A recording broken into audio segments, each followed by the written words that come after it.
Slept. Judea, how long have I slept? He walked across the room to the table platform, put one many-fingered hand on it, and boosted himself up. Legs drawn against his body, he walked easily on his hands to the center of the platform. The whole series of movements was so fluid and natural, yet so alien that it fascinated her. Abruptly, she realized he was several feet closer to her. She leapt away.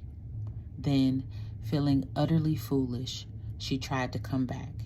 He had folded himself compactly into an uncomfortable-looking seated position. He ignored her sudden move, except for his head tentacles, which all swept toward her as though in a wind. He seemed to watch as she inched back to the bed.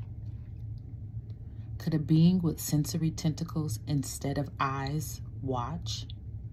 When she had come as close to him as she could, she stopped and sat on the floor. It was all she could do to stay where she was. She drew her knees up against her chest and hugged them to her tightly. "I don't understand why I'm so afraid of you," she whispered. "Of the way you look, I mean. You're not that different. There are, or were, life forms on Earth that looked a little like you." He said nothing. She looked at him sharply, fearing he had fallen into one of his long silences. "Is it something you're doing?" she demanded. "Something I don't know about?" "I'm here to teach you to be comfortable with us," he said. "You're doing very well." She did not feel she was doing well at all. "What have others done?" "Several have tried to kill me." She swallowed. It amazed her that they had been able to bring themselves to touch him. "What did you do to them?" "For trying to kill me?" "No, before, to incite them." "No more than I'm doing to you now." "I don't understand." She made herself stare at him. "Can you really see?" "Very well." "Colors? Depth?" "Yes." Yet it was true that he had no eyes. She could see now that there were only dark patches where tentacles grew thickly. The same with the sides of his head where ears should have been. And there were openings at his throat, and the tentacles around them didn't look as dark as the others, murkily translucent, pale gray worms. "In fact," he said, "you should be aware that I can see wherever I have tentacles, and I can see whether I seem to notice or not. I can't not see." That sounded like a horrible existence, not to be able to close one's eyes, sink into the private darkness behind one's own eyelids. "Don't you sleep?" "Yes, but not the way you do." She shifted suddenly from the subject of his sleeping to her own. "You never told me how long you kept me asleep." "About 250 of your years." This was more than she could assimilate at once. She said nothing for so long that he broke the silence. "Something went wrong when you were first awakened. I heard about it from several people. Someone handled you badly, underestimated you. You are like us in some ways, but you were thought to be like your military people hidden underground. They refused to talk to us too, at first. You were left asleep for about 50 years after that first mistake." She crept to the bed, worms or no worms, and leaned against the end of it. "I'd always thought my awakenings might be years apart, but I didn't really believe it. You were like your world. You needed time to heal, and we needed time to learn more about your kind." He paused. "We didn't know what to think when some of your people killed themselves. Some of us believed it was because they had been left out of the mass suicide, that they simply wanted to finish the dying. Others said it was because we kept them isolated. We began putting two or more together, and many injured or killed one another. Isolation cost fewer lives." These last words touched a memory in her. "Judea," she said. The tentacles down the sides of his face wavered, looked for a moment like dark mutton chop whiskers. "At one point, a little boy was put in with me. His name was Sharad. What happened to him?" He said nothing for a moment. Then all of his tentacles stretched themselves upward. Someone spoke to him from above in the usual way and in a voice much like his own, but this time in a foreign language, choppy and fast. "My relative will find out," he told her. "Sharad is almost certainly well, though he may not be a child any longer." "You've let children grow up and grow old?" "A few, yes, but they've lived among us. We haven't isolated them." "You shouldn't have isolated any of us unless your purpose was to drive us insane. You almost succeeded with me more than once. Humans need one another." His tentacles writhed repulsively. "We know. I wouldn't have cared to endure as much solitude as you have, but we had no skill at grouping humans in ways that suited them." "But Sharad and he may have had parents, Lilith." Someone spoke from above, in English this time. "The boy has parents and a sister. He's asleep with them, and he's still very young." There was a pause. "Lilith, what language did he speak?" "I don't know," Lilith said. "Either he was too young to tell me or he tried and I didn't understand. I think he must have been East Indian, though, if that means anything to you." "Others know. I was only curious." "You're sure he's all right?" "He's well." She felt reassured at that and immediately questioned the emotion. Why should one more anonymous voice telling her everything was fine reassure her? "Can I see him?" she asked. "Judea," the voice said. Judea turned toward her. "You'll be able to see him when you can walk among us without panic. This is your last isolation room. When you're ready, I'll take you outside." Chapter 3. Judea would not leave her. As much as she had hated her solitary confinement, she longed to be rid of him. He fell silent for a while, and she wondered whether he might be sleeping, to the degree that he did sleep. She lay down herself, wondering whether she could relax enough to sleep with him there. It would be like going to sleep knowing there was a rattlesnake in the room, knowing she could wake up and find it in her bed. She could not fall asleep facing him, yet she could not keep her back to him long. Each time she dozed, she would jolt awake and look to see if he had come closer. This exhausted her, but she could not stop doing it. Worse, each time she moved, his tentacles moved, straightening lazily in her direction as though he were sleeping with his eyes open, as he no doubt was. Painfully tired, head aching, stomach queasy, she climbed down from her bed and lay alongside it on the floor. She could not see him now, no matter how she turned. She could see only the platform beside her and the walls. He was no longer part of her world. "No, Lilith," he said as she closed her eyes. She pretended not to hear him. "Lie on the floor," he said, "or on the floor over here, not over there."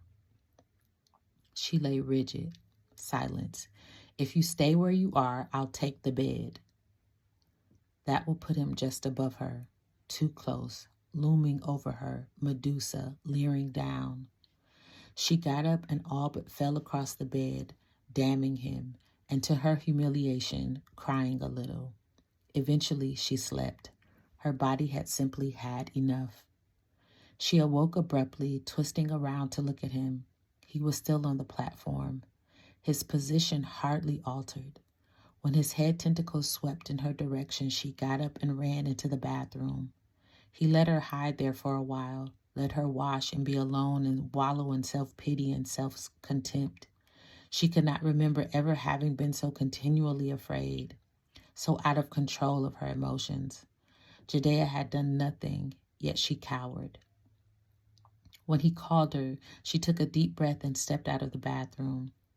This isn't working, she said miserably. Just put me down on Earth with other humans. I can't do this. He ignored her. After a time, she spoke again on a different subject. I have a scar, she said, touching her abdomen. I didn't have it when I was on Earth. What did your people do to me? You had a growth, he said, a cancer. We got rid of it. Otherwise, it would have killed you. She went cold. Her mother had died of cancer. 2 of her aunts had had it, and her grandmother had been operated on 3 times for it. They were all dead now, killed by someone else's insanity. But the family tradition was apparently continuing. What did I lose along with the cancer? She asked softly. Nothing. Not a few feet of intestine, my ovaries, my uterus. Nothing. My relative tended you. You lost nothing you would want to keep. Your relative is the one who performed surgery on me? Yes, with interest and care. There was a human physician with us, but by then she was old, dying. She only watched and commented on what my relative did. How would he know enough to do anything for me? Human anatomy must be totally different from yours. My relative is not male or female. The name for its sex is Uloi. It understood your body because it is Uloi. On your world, there were vast numbers of dead and dying humans to study. Our Uloi came to understand what could be normal or abnormal, possible or impossible for the human body. The Uloi who went to the planet taught those who stayed here. My relative has studied your people for much of its life. How do Uloi study? She imagined dying humans caged in every groan and contortion closely observed. She imagined dissections of living subjects as well as dead ones. She imagined treatable diseases being allowed to run their grisly courses in order for Uloi to learn. They observe. They have several organs for their kind of observation. My relative examined you, observed a few of your normal body cells, compared them with what it had learned from other humans most like you, and said you had not only a cancer, but a talent for cancer. I wouldn't call it a talent, a curse maybe, but how could your relative know about that from just observing? Maybe perceiving would be a better word, he said. There's much more involved than sight. It knows everything that can be learned about you from your genes. And by now, it knows your medical history and a great deal about the way you think. It has taken part in testing you. Has it? I may not be able to forgive it for that. But listen, I don't understand how it could cut out a cancer without doing damage to whichever organ it was growing on. My relative didn't cut out your cancer. It wouldn't have cut you at all, but it wanted to examine the cancer directly with its senses. It had never personally examined one before. When it had finished, it induced your body to reabsorb the cancer.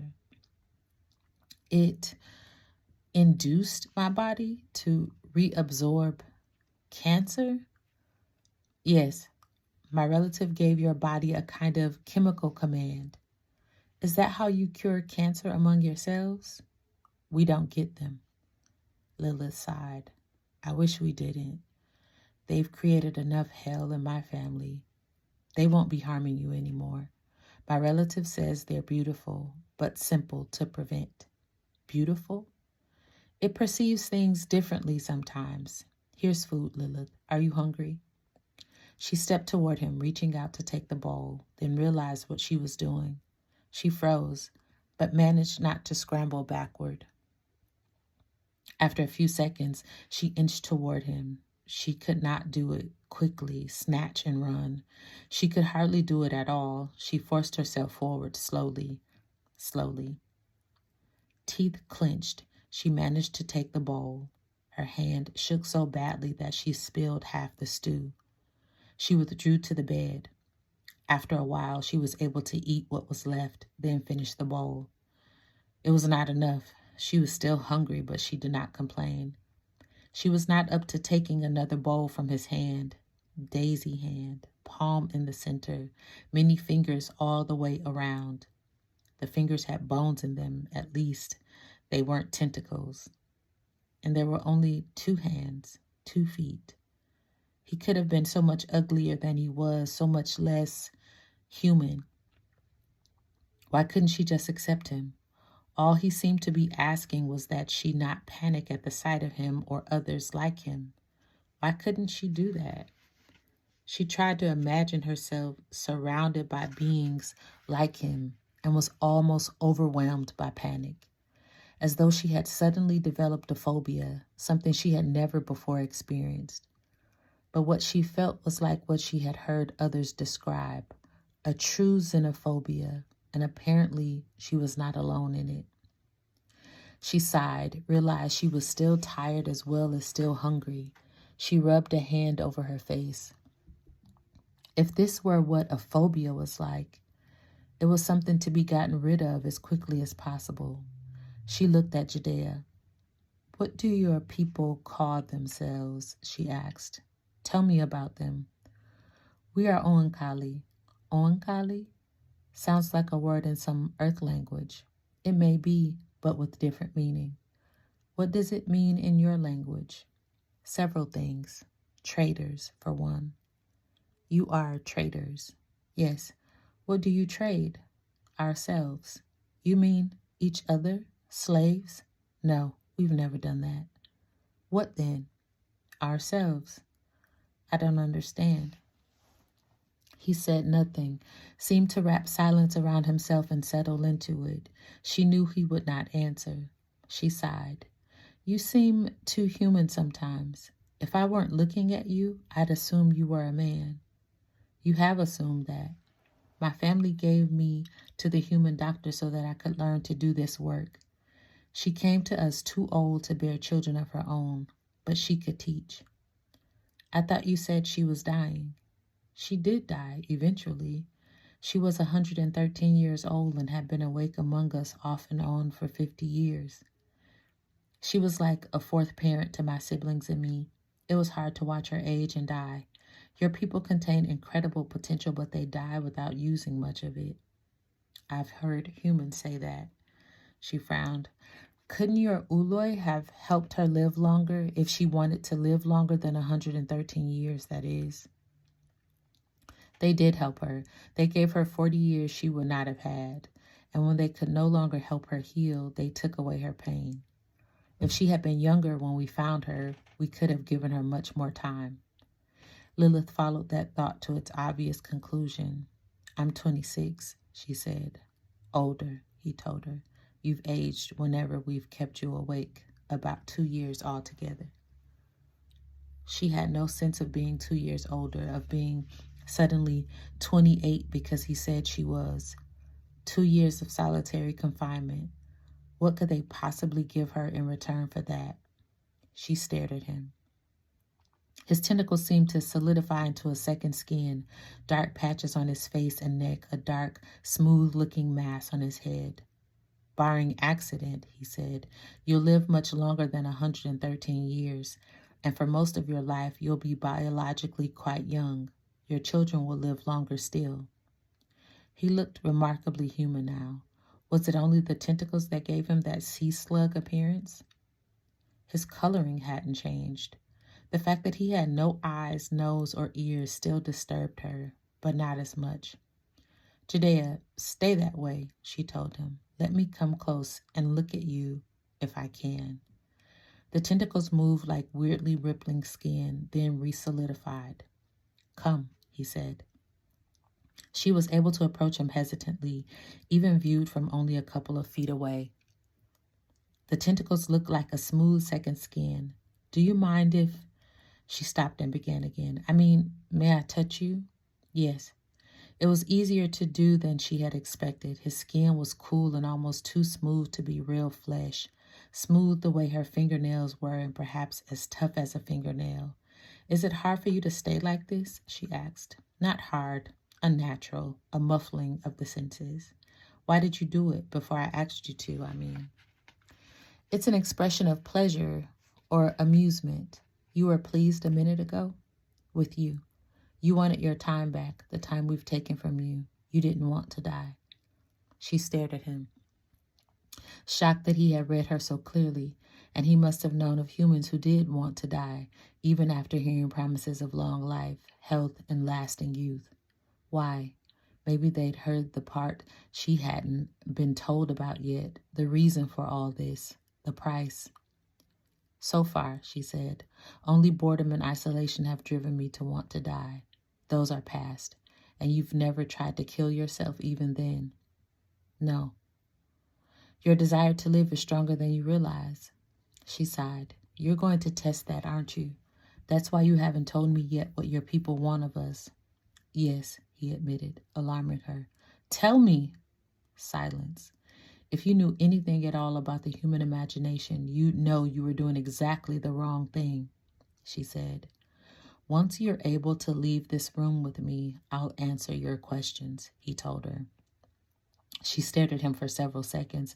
Let's work on that then, she said grimly. Relax from your unnatural position and let's see what happens. He hesitated, then let his tentacles flow free. The grotesque sea slug appearance resumed, and she could not stop herself from stumbling away from him in panic and revulsion. She caught herself before she had gone far. God, I'm so tired of this, she muttered. Why can't I stop it? When the doctor first came to our household, he said, some of my family found her so disturbing that they left home for a while. That's unheard of behavior among us. Did you leave? He went smooth again briefly. I had not yet been born. By the time I was born, all my relatives had come home, and I think their fear was stronger than yours is now. They had never before seen so much life and so much death in one being. It hurt some of them to touch her. You mean because she was sick? Even when she was well, it was her genetic structure that disturbed them. I can't explain that to you. You'll never sense it as we do. He stepped toward her and reached for her hand. She gave it to him almost reflexively, with only an instant's hesitation when his tentacles all flowed forward toward her. She looked away and stood stiffly where she was, her hand held loosely in his many fingers. Good, he said, releasing her. This room will be nothing more than a memory for you soon.